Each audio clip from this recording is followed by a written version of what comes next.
Rental property management. Should you use a letting agent or do it yourself? Managing your own rental property can sound appealing to some people when they first start out because they'll know they'll save on the letting agent fees. But you should consider what's involved and be honest with yourself and then decide whether property management is right for you. I have 3 questions you can ask yourself to see if you have what it takes to be an effective property manager.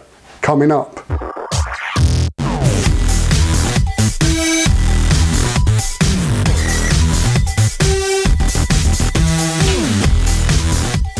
Hi, I'm Andy Walker from Monopty.com, where I blog online about my journey as a property investor and landlord, sharing what works for me and what doesn't to help you start or expand your property portfolio. Now, it's true, letting agents do not have any special qualifications and anybody can act as a letting agent. But what they do have, or should have, are these 3 key areas, which you need to check and decide as to whether you can deliver them yourself. Do you have the knowledge? Do you know all the steps you need to take to comply with the law and protect your asset? For example, securing the tenant's deposit in a deposit protection scheme, checking that prospective tenants are eligible under the right to rent scheme if you're letting in England, and you'll need to be aware of any certificates and any licensing for your area depending on the type of property and the number of occupants that you'll have.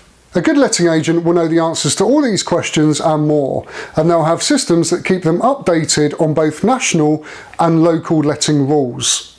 Do you have the resources? For example, tenancy agreements, guarantor forms, background checks on prospective tenants, and membership to professional organisations that you can turn to for advice or if things go wrong. As soon as a tenant moves into a property, they become the legal occupiers of that property. And you don't want to give tenants that legal right until you know that all background checks, contracts, deposits, and the first month's rent is in place. And the last question is, do you have the time to run a rental property legally and effectively?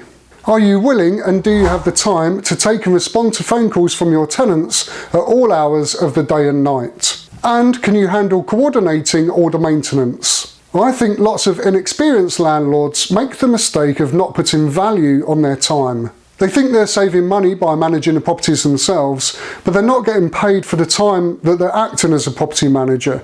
They're simply just saving 5 to 12% on their income. I would like to point out that if you do use a letting agent, you as a landlord are still responsible for the safety of your tenants. But by employing a professional agent, you'll reduce the risk of anything going wrong. There's risk associated with any type of investment, and I like to reduce the risk as much as I can.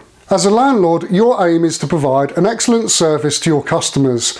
Otherwise, your customers are not going to stay for long. If you don't have the time, knowledge or resources to serve your tenants, then you're not going to be providing a good service. If you've been able to answer yes to all my questions and you have a passion for property management, then brilliant, and I wish you all the best. But if you're just starting out, I don't want you to think that property management is easy and that it's a good way of cutting back on costs. Now, everything I've mentioned in this video can be learnt. So why not take one step at a time if you're just starting out on your property investing journey? I was a landlord for over 8 years whilst I was in the army, and I used a letting agent because I didn't have the time to manage the properties. But I picked things up during that time and got a feel as to what was required to meet the standards. Once I retired from the army, I reviewed my situation and decided to continue using a letting agent, but I dropped the maintenance service. If any repairs are required, the agent will now contact me and I'll decide whether I take it on or I give it back to them. Letting agents typically charge an administration fee for arranging any repairs or any maintenance and issuing of any certificates, so I decided to take that on and save on some of the costs.